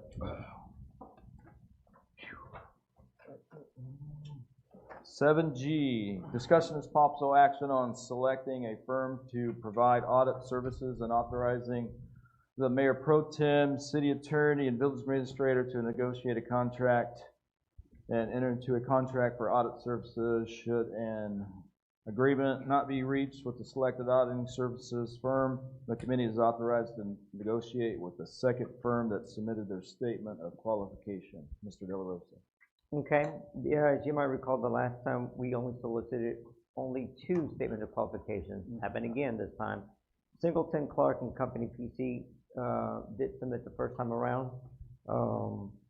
This time around, the accounting firm of Donald L. Alderman submitted his statement of qualifications. They're both good firms, and they're both have different constituents. Different customers that they serve. Singleton Clark and Company has a much larger staff. It's got larger cities that it manages, so they weren't even sure they could really wanted to submit again based on the timeline because they lost time from the first time and that's going out again. But then they had a conversation in-house that, yeah, we can take this on because generally when you bring on somebody, the first year they do a lot of work trying to understand your city. The other firm, Donald L. Alderman, was actually here once before. Looks like the office is out of Liberty Hill, handles a lot of other smaller cities in this area. So I would imagine, I don't know when he left and Phil Bond came in, if there was anybody in between, or I didn't go look for that, but according to our accountant, she said, yeah, he was here before and for a number of years until Mr. Ferguson went out for SOQs and utilized Phil Bond, which came out of the Wimberley area, so must have known him from down in that area, what I suspect. So you got two qualified firms. From what I can tell, Donald Alderman's is a smaller firm, less overhead, and your fees, since we've not negotiated fees, will be based on some of that. You know that, I know that. Same thing with law firms, 15 members or 5 members, right? Nice offices or not, or something more comfortable. So, but because we need to get our audit done and be compliant by the end of March of 2026, in accordance with state law, you have 180 days after the end of the prior fiscal year. If you don't pay timely, there was a new Senate bill during this last legislative session, and if you've been keeping up with our Attorney General, Ken Paxton, they're going to audit about 1,000 cities, and they've already listed some of the cities that they already did not comply with their auditing requirements. So I'm striving to make sure we meet those dates, because if you don't meet those requirements, it'll be very difficult in the future to raise property taxes. That's the whole idea of the Senate bill that was passed recently. So they're auditing. It's not because it's taken effect yet, but because they want to stay proactive, and that's what's come out of the press release of the Attorney General's office. So we need to meet those deadlines. These two firms have indicated they could, but we've not seen contracts. If we select one, I will have a conversation with our city attorney about utilizing a master service agreement hours and attaching their contract as an exhibit. In other words, ours would have to be the prevailing terms and conditions, and anything not addressed here then would default to theirs. Okay. Generally, that's how it's done, but if not, then we would see exactly what they present. Okay, I'm good. Alderman Sanders? No questions, Mayor Pro Tem. May sound like a ridiculous question, Mr. De La Rosa, but why are we not using our current audit company? Because it was recommended based on, they were certainly qualified, but we went out based because of the comments being made that was the auditor at some fault of what the village did, or those. So, you said 5 years, right? About 5 years, yeah. And well, generally, it just takes time to get used to, and sometimes you go through those cycles. And what I know, an auditor just audits what is there. It doesn't mean that. Yeah, they're not forensic auditors. Exactly. They're random, and generally cities that I've worked at, every 5 years we change auditors just to get a new pair of eyes. Okay. And then it says you're asking in this that basically you guys need, I'm assuming we will have another meeting where you'll present it to the alderman, or are we asking to just sign without another discussion that the alderman vote on? Yeah, I will likely share that. So the way I worded this was to keep us going. I mean, if we have one on the 18th, I doubt I'll have a contract by next week. Yeah. Right? It'll be in January. And I certainly would, what you do is you select one, but you can't select and go, okay, firm number 2, give me your rate schedule, and then try to negotiate. If you have to select one, move forward in good faith, look at what they're presenting, and then when they submit their contract with their rate schedule, if you cannot negotiate changes in terms, then you can move on to the second one. Okay? But you cannot, because they're professionals, you don't pit them against each other. Right. Lawyers, engineers, auditors, and the professional services. Okay. So in other words, so there is not much to really, for you to negotiate other than, there's the folks that would be the city attorney, whoever generally would be from the Board of Aldermen, or in city management going, okay, this is the best contract, and if it meets it, and we kind of like price, now, you disqualify them, it needs to be for a reason, but you go on to the next one. Now, I can present it, I can send it for ratification, but I certainly want them getting started in early January, because they've got to get it done to me. Time is essence. Yeah. Okay. Another question. Alderman McDonald? Not really any questions, just a generalized statement. I'm looking at each one of these in general terms, I'm sure like you all are. And just to kind of clarify the moment here, regardless of who we decide on tonight, we're not fully committed to them until we have the final contract and the agreement in place, correct? And if it becomes an impasse with whoever we select currently, we can move on to option 2 is the better way of saying it. So that decision would not be made by myself, which is what this says. Yes, sir. One elected official, city attorney, and myself. Yep, and I understand this. I'm good with that answer, and I have no further questions. Is there any public comments? No? I'll entertain a motion. Mayor Pro Temp, I make a motion to approve 7G number 2, the accounting firm of Donald L. Allman CPA PC as directed to Mr. De La Rosa to pursue as our auditing firm. I think, did I not word that right? well, I think he just wants the ability to go through either that one or the other Yeah, one, you right? select that one. That if that's the motion, it's second, and it passes, they're the ones that we would attempt to negotiate first. That's the first ones, and if they don't want to, in other words, if they don't want to negotiate with us, then Mr. De La Rosa comes back or has the ability to move forward. I misunderstood. Right? I won't come back. we go on to the next one. Yeah, exactly, that's my point, one to the other. And then if you decide both of them don't meet your qualifications, then you get. Then we're gonna be in a little bit of a trouble, and if not, we select the best one on a 1-year term. Right. The longer the contract, the better the rate structure is. Yes. Generally, you do a 3-year agreement. Remember I said 5 years? Yeah. We generally do a 3-year agreement with 2 1-year extensions. And you're gonna start with Singleton first, Clark, and is there I'm making order? no, Alderman, No, I he made made a the motion to do the accounting firm of Allman. Yes. That was my motion, based on their credentials and who they currently cover in their package. Okay.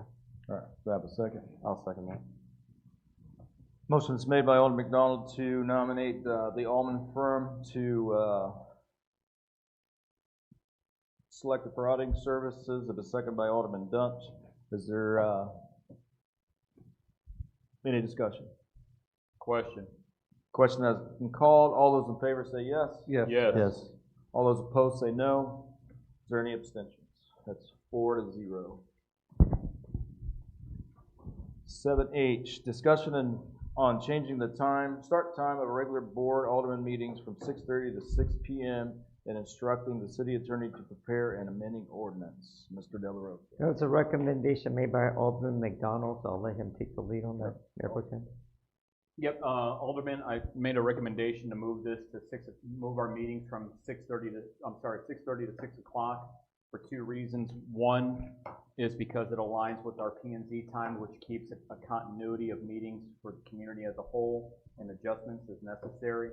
The next part of that is because we do. Not me this time. Oh, you battery. I'm sorry. And the second reason is because when we start our times at 6:30, I'm looking at our clock right now at 10, 13 hours at night here. In addition to that, we also pay by the hours technical support for video conferencing our meetings to memorialize them. So by starting a little earlier would allow all of us to get in here to get the job done. Would probably hold back on some cost to the staff at that point in time. And so I'm just asking the board to consider moving it just by 30 minutes and allowing it to take effect when we decide as a board, in other words, after the first 2 years, we can put out a notice, however we decide to do that. That's all I'm asking to consider. And that's all I have. Alderman Sandor, do you have any questions? Yeah, Comments? so, yes, so, Alderman McDonald, thank you for, putting this on the agenda. If it weren't so late at night, I might challenge it by another 30 minutes, but I think it, going, I love the idea, and I think that after we, I think that, we should try to move to 6 o'clock, and if that goes well, you'll probably see this on the agenda again. So thank you for bringing that, to move it even earlier potentially. So thank you for doing that. That's it. Alderman Dunn? I think there, you know, just some public comments from that I've heard even tonight, because I came out of executive session, was, you know, it's important, just some other considerations was, tonight's a long night, but we knew we had an executive session. We had a lot of people here initially that left. I guess I'm asking other potential recommendations from you, Mr. De La Rosa, of how we might be able to better suit so that people, I know there's complaints at 6 o'clock, the traffic, people may not be able to get here. I've already seen that out there. If they really want to get here, they'll get here. But when folks come in, cost-wise, you know, we don't want to have attorneys on the books. So we used to do it later, so I totally support that. But is there a way we can structure things that nights that we have closed sessions, is there a better way to manage it that people aren't just sitting here and then give up and walk out? I don't have the answer to it. I just trying to figure out the best way to make sure we're supporting and constituents and community knows that their voices can be heard and then they're just not sitting here waiting. That was direct feedback already from when I walked out here tonight, so. All right, yeah, Public. I'm getting there, man. We'll get the public comments in a sec. I don't have other questions. Just the comment, I think it's, I can totally support going earlier, so, I mean, it makes good sense to me, but these long nights, executive sessions is what usually drives it, so. No, I totally agree. The executive session, I totally agree. The executive session, like tonight, was 2 hours long, or almost 2 hours long. Even if that means we do it during the day and we take a break and come back. I just think we're here representing constituents and their voices didn't get heard tonight and they walked out. So. Yeah, but that's mine. You got anything else? I'm gonna let you turn that on. Yeah, I do. All right, so the answer, and I heard that too, and I had people reach out to me, and I had some people say, why not make it 7 o'clock so I can go ahead and have dinner with my kids and then I can make the meeting? And I want you to understand, I'm not, that's, to me, that's not being critical. I'm making a statement of the whole point of having the meeting just 30 minutes earlier in the day allows us to save money when we truly do have paid attendees here, engineers, MRB group. These are real conversations. The next part of that is we're not, with respect to other municipalities in our area, we're not Colleen that has it, I think, at 3 o'clock in the afternoon or something like that. There's other communities that have them earlier, some have them later. And some of them even have timestamp requirements. Hey, we're going to get it done in 1 hour and 30 minutes. If you can't get it done, it wasn't important enough to get done. So what I'm getting to is that's not who we are. We get it done until it's done. My point is, if we're going to, it's a continuity thing for me. I want to make sure that if the P&Z is at 6 o'clock, we're at 6 o'clock. We're not taking up unneeded time to have Mr. Josh Katz sit here for an additional half hour and hang out with us at a rate of his firm's pay to be here just because we're going to start at 6:30. And I'm going to be very direct and very respectful when I say this. Tonight was an anomaly because somebody got a check. But most other nights, in the short time I've been an alderman in the last year and a half, we're very fortunate at best to not have more than maybe 6 to 7 people sitting in this room. And because we do provide this resource via live and YouTube at the same time, if you want to be here, you want to see what's going on, you have both options. We're making that available to our community. So we are serving the community. I am making a statement of, I am trying to help us shave a little money here and there to accomplish the mission, to take care of our community, but not continually doing the same thing we've been doing for years and costing money at the same time. That is my point of view on this whole movement of just 30 days. That's all, with respect. Thank you. Got anything else? No. All right, I'll open it up to public comments.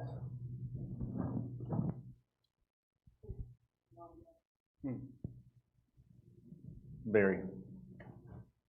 My name's Anita Mann. I live part-time in Salado, relatively new. Bought a house last October to support a family that's in the military. My husband and I take turns. We've never been here at the same time. I've never been at the visitor center. But I heard something that made me think. I came tonight because of the sanctuary thing. I've actually read the full sanctuary document. I live in a sanctuary, 215 Cabinet. I didn't know anything about the sanctuary. I just knew it was 9 doors down from my daughter and son-in-law, and I needed to be here so when he deployed, I could be here with the kids. I've subsequently found out from going to the senior center, other places, that the sanctuary is not viewed very kindly. It wasn't wanted. So that made me read the document. And when I read the document, and I saw about this, all this commercial to be a venue and all this stuff, I can see why people are not happy. That's a lot of money. I'm 40 years, I've been retired now 3. I worked for 40 years at a major university managing finances, grants, contracts. And I'm thinking about what proposals. But so I'm hearing things, and I didn't hear when you were talking about the visitor center, and I can go back and forth because Christie's moved down the street. And I was sitting looking at Christie's today thinking, I haven't been in the new Christie's, but I bought stuff in the old Christie's. Why haven't I been to the new Christie's? So, but I was hearing this, and to end it is, I didn't hear anybody say a financial analysis of this place versus this place. Because you said, oh, we'll just pay utilities, oh, we're gonna have to do that. Is that IT? Is that furniture? The cost of movement? The cost of anything that's printed? When you make a move isn't cheap. And a move, utilities versus one place, utilities maybe comes with the wireless connection. Maybe it's not all it's internet. Excuse Maybe me, the ma'am. other place does. Are you gonna talk about the meeting time? No, I was actually, because you didn't ask for public comments after the Village Move Visitor Center thing. No, I could have swore I did. But, okay, I'll give you a freebie then. Oh, I mean, that's all I had to say is Okay. to do a budget analysis of old, new, in addition to the pros and the cons, because you can't really make a decision just on part of it. I don't think you can. And I did sit in on the last meeting via YouTube last month, but they're moving to North Carolina, so our time in Salado will be there. Thank you. Thank you. Yes, I didn't ask for, because it was tabled. I'm sorry about that. All right, so do we, any other public comments? No. I'll entertain a motion. Move to approve item. Are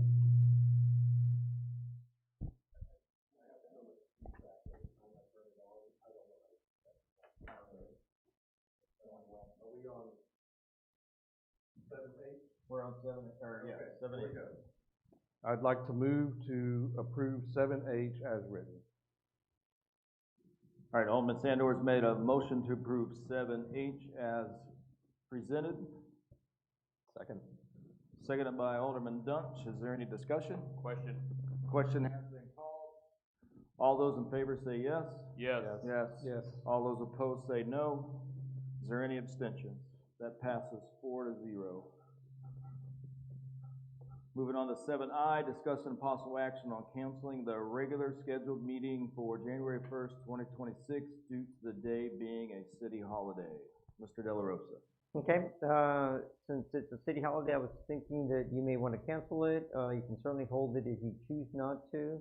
Alternatively, had a conversation with one of the aldermen. one alderman that didn't want to cancel unless it was rescheduled, and which is kind of what I suspected. So we can certainly meet on December the 30th, Tuesday before January 1st, or Tuesday after January 1st, which is January 6th. That way you're not doing a Thursday and Thursday back to back. So,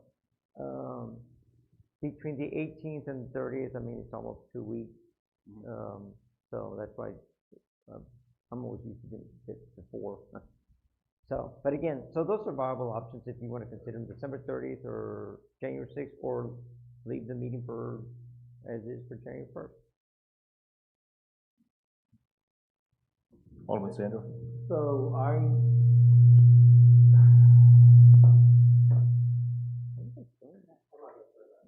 No. Yeah. I am currently scheduled to not be present. Thank you. On Tuesday, December the 30th. In my schedule, I don't know, wrong date? No, you're good, you're good. You're picking up feedback anyway. Yeah, I don't know what I'm doing wrong. I'm not doing anything different than normal.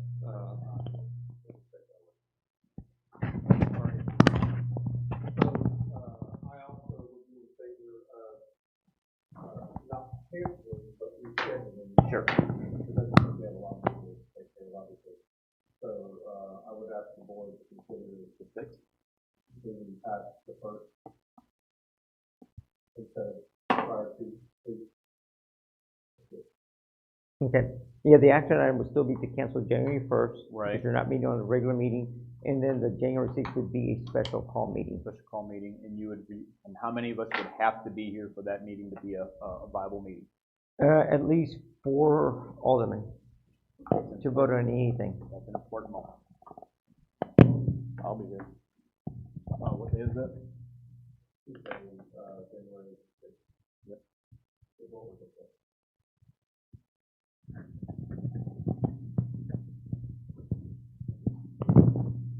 If I have to be, I will. I wasn't planning on being here, but I will be. Do you have another? No, he said, what'd you say, the 30th? The 30th of January or? December. December. Oh. Yeah. Or you could move, if the 6th doesn't work, then January the 8th, Thursday, a week after the 1st.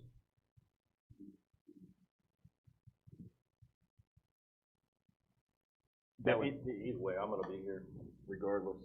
I will too, so I can accommodate if we got a meeting. I'm gonna be able to accommodate, so what works for you, Alderman Sandor? Was it 6? Or no? I can be here, yeah. Sounds like the 6th. I'm okay with that. All right, so we all good? Let's go with the 6th. 6? Yes. All right. Is there any public comments? All right, I'll entertain a motion. Make a motion to approve item I as written and to have Mr. De La Rosa reschedule a meeting for the 6th of January 2026 for a special Board of Aldermen. Alderman McDonald made a motion to have a special Board of Aldermen meeting on 6th January 2026. Any seconds? And we're canceling the 1st. Canceling the 1st. Canceling the 1st, yes. I'll second that. Seconded by Alderman Dunch. Is there any discussion? Question. Question has been called. All those in favor say yes? Yes. Yes. All those opposed? Any abstention? Passes 4-0. And we move to item 8. Make a motion to adjourn. Woo.